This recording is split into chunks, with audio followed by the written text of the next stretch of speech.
let's go to the next one, which is Taj Mahal. Giant Steps, The Old Folks at Home, October 1969. This was, I believe, my introduction to Taj Mahal. You know, I was always looking for a lot of old, you know, more original country blues, folk blues, stuff like that, artists. And he was probably in this late 60s. I mean, he was in the earlier 60s with Ry Cooder, but he really obviously came into his own in his solo and using his own musicians. 69, 68, maybe his first album. But through the 70s, you know, he came into his own, and I always explore that. So he was on, you know, a little more contemporary than the first wave, the first couple decades of, you know, country blues. But yeah, I loved him. It was a great introduction. If that was your first introduction to country blues. The first album had a mix of his band, some electric and, you know, a little bit more rock and roll. Second album was strictly him and his guitar, harmonica, various like acoustic instruments. But at the time, yeah, I mean, I liked both. But I'm gonna do a song that just probably captured a lot of people. I don't know how. I'm gonna look at some of the numbers, sales after the end of the video, but. Stagger Lee, I think, was a hugely popular song. I think a lot of artists covered it, but it was one for me. There's multiple songs on the album that took a hold of me, but Stagger Lee was definitely one of them. That was like, oh, I have to learn this. I have to. It's got so much mystery and so much just feeling to it that it's impossible to like not feel along with it. So I'm gonna do Stagger Lee, Taj Mahal, and here we go. Let me switch out the picture there.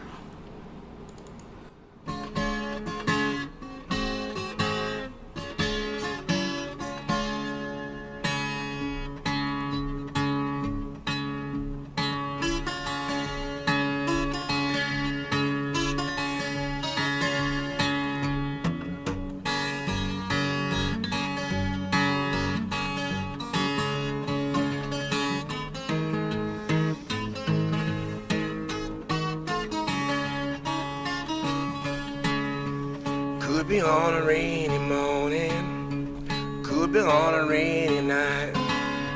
Stagger Lee and Billy DeLines had a great big fight, talking about the bad man, cruel old Stagger Lee. Stagger Lee said, Billy, man, you know I can't go with that.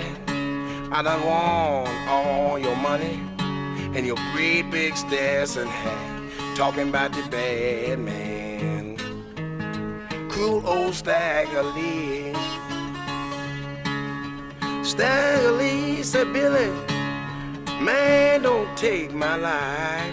I got two lovely children, I got a very lovely wife, talking about the bad man, cruel old Stagger Lee.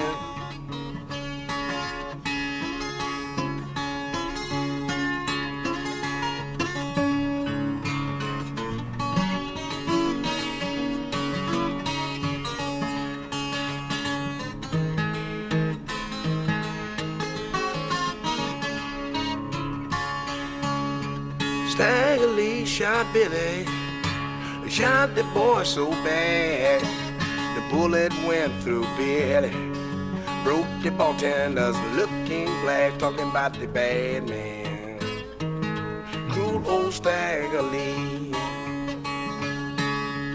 If you ever down in Louisiana, going to the Lions Club, every foot you be stepping in, Billy the Lion blood, talking about that bad man, cruel old Stagger Lee.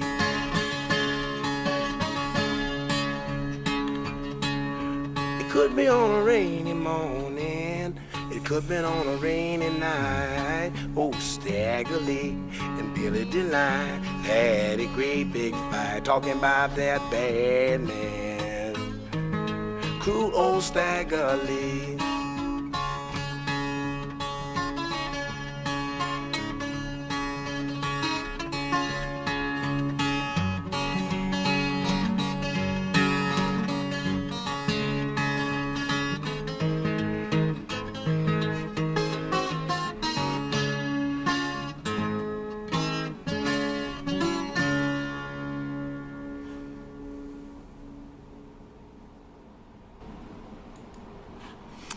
All right, Stagger Lee. So that was a pretty, probably comparable version of the song that other, obviously it's a little more contemporary than like Mississippi John Hurt.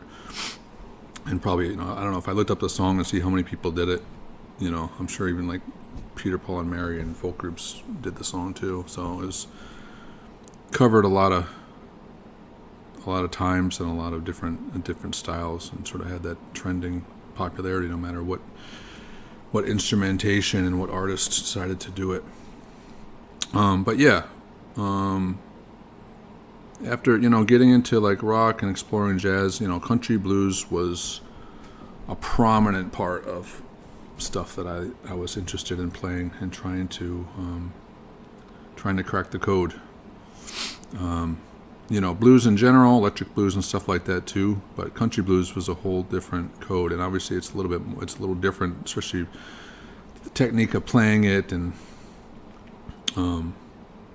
trying to play and sing at the same time, and the alternating bass and the finger style. So it checked all the boxes for me, just being able to play the finger style and have all the different variations. So it still is, but yeah, country blues, huge. Taj Mahal, heard his versions and loved them, and he went in so many different directions, with reggae and Creole music, more world music, things like that, and different bands, different albums, different sounds.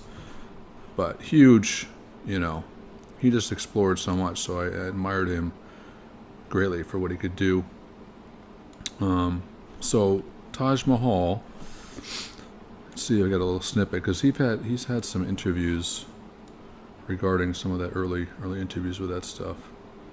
And this one's going to be a little bit more, I'll have to cut some of this down, but because there's a lot he talked about and a lot was worthwhile. Anyway, the band, this was just him, but on the other album, on the rest of the album, it's Jesse Edwin Davis was huge with him in the early days. He was the guitar player for a lot of the electric and stuff like that. Gary Gilmore, bass, Chuck Blackwell, drums. It was one of the first interracial bands at the time, 1969. And depending on what state you're in, that was a big deal. Taj, yeah, I didn't see him. Obviously, I had a preference for this early material, those country blues, like I said, so I'd explored other stuff, but I did see him in 1996 during his Phantom Blues tour, and he went a little bit more electric blues, but I did like the album, so it wasn't like I had to sit through a lot of stuff that I wasn't a fan of. But he was playing at a casino where I'm at, and but yeah, it was great. I don't think he did like any really of the old numbers. But I stayed afterwards, and he came out and he sat down in the booth and he had some groupies around him. But I went up and talked to him and had him sign a little T-shirt I had, and told him that I wondered if he was ever going to do some of his older style again, which, probably wasn't the greatest thing to say to somebody, like, when are you going to go back and do your old stuff? Or wondering if there was, he revisited it, which I'm sure he still does. It's not something you just stop doing altogether. I'm sure he still goes back and does acoustic and stuff like that, even live. Maybe it's even more like that. Maybe he's going back to solo stuff. I don't think he was touring a year or two ago, and I was thinking of going to see him again. But yeah, he's getting up there. But yeah, and one of the groupies said he's still got has a fine back, has a fine behind for his age, which was neither here nor there. I wasn't inquiring, but I was told. So yeah, Taj Mahal, Rolling Stone magazine, January 1969. and this is just to get idea of the time and the place. I think he was in California, but he said, what I'm afraid of watching the sunset on Sunset Boulevard are these closet fascists, you guys working on loading trucks scared to death that some Negro is going to take his job. And he votes for Wallace. What some of us are doing here in California, our step forward is unique to our position and condition. It comes as a slap in the face to a lot of people. Just go over here a few miles to Orange County and you'll see a whole other thing. Those kids over there aren't like those kids over here. You have a system where Wilson Pickett, an established artist, has to struggle to get each hit, has to prove himself with every record. The new generation play it and play it and play it and play it. They don't understand, but they're doing the same thing as their fathers did. All those generations, but on the whole of the level. They're taking somebody else's thing, their music, and using it. Now, I'm not against someone who plays and plays and plays until he finally gets down to where the real him gets in touch with it, and he can play what's inside of him finally. It's the other people who never do that, who just use somebody else's music, never give any credit, never create anything of their own. That was really interesting to read, because I feel like it's for people who play music. I mean, sometimes it's a complicated issue. Sorry, I think it just started downpouring, so you may hear a lot of background noise here. It's a complicated issue where to put the choices musicians make with using other people's. Now we call it appropriating, right? Appropriation. And not giving credit, or giving credit, and maybe still, is that all you have to do? Just give credit and then anything goes? I don't know, but it's a complicated issue, so he's just voicing that, and I appreciate it, because there's another line of thought out there that we should just let anything come through, that nobody owns any music, and that we can just let everybody have their voice, and the market will decide what's good and what's bad. And I don't know. I mean, it's okay to have constructive criticism. Everything is subjective, but there are objective points to music as well. We can't just, So I don't know. I like to dig in a little deeper and see what people's opinions are, and I can appreciate that he's saying it's he's not deciding the parameters for himself. He may be, but it is true. Some people really want to honorably go in and just try to find out what's at the base of a style, find out how to get to it, and it can take years and years. And some people want to just find a superficial fast track to it, and then never really their guide isn't to. It's just to filter it through them, and then showcase themselves as the interpreter. And that's what gets left behind, So I don't know. It's a mixed bag. It's an interesting conversation. He has some really wild thoughts, so I just have to read some of them. He says, lately I've been reading Huxley, and I've come to the conclusion that if you're not ready to handle this stuff, the end result is paranoia. That's what I heard about Huxley, and I didn't want to get any more paranoid than I already was. But when I decided to tackle Huxley, I saw he wasn't talking about robots. His robots are real people, human beings. Rules really are for robots, so there's not much you can do except go your own way and realize that you'll be objected to. You always have to love those people that object to you. They've gone through a lot of pretension to get where they are, and many of them have made a lot of money. Pretension at any cost. Different people do get along in some spaces, but basically this country isn't ready for any kind of cool action. Everybody is geared up to an aggressive situation. They've got the robots to pull it off. I've managed to get out of those games that are being played. The black versus white game, the white versus black game, the black versus black game. I haven't completely. You see, to be a black man in America, you got to work 3 times as hard. I see, we've heard that in different spaces. Keep your house 3 times as clean, talk 15 times better, and then everybody may accept you. I'm getting out of that. I'd rather be myself. Somebody might say hello to me, and despite what I see in his eyes, I'll be courteous enough to return the hello.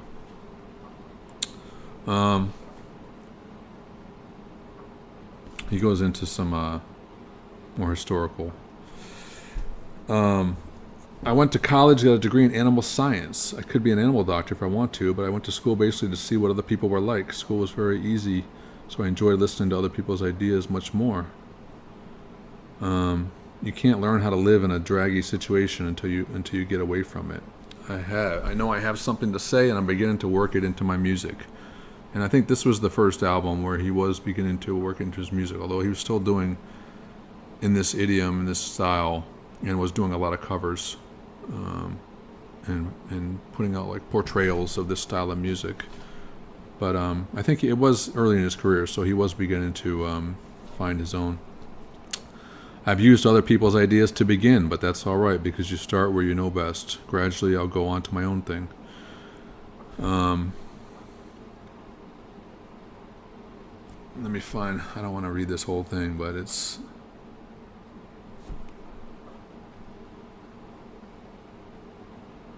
Oh, this is one thing I liked. Yeah. So he said, if everybody's giving, then everybody is receiving.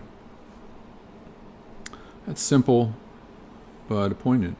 I don't know if it comes from any philosophy or something like that, but people should be seeing the good things because that's the only way you're going to be happy. When you feel you're alive, you can do whatever you want. I think the first guy who really got into using the electricity of electric guitar as a new instrument was B.B. King. B.B. King always wanted to play bottleneck guitar. He was a first cousin to Booker White, who was a bottleneck guitarist, but B.B. could never learn.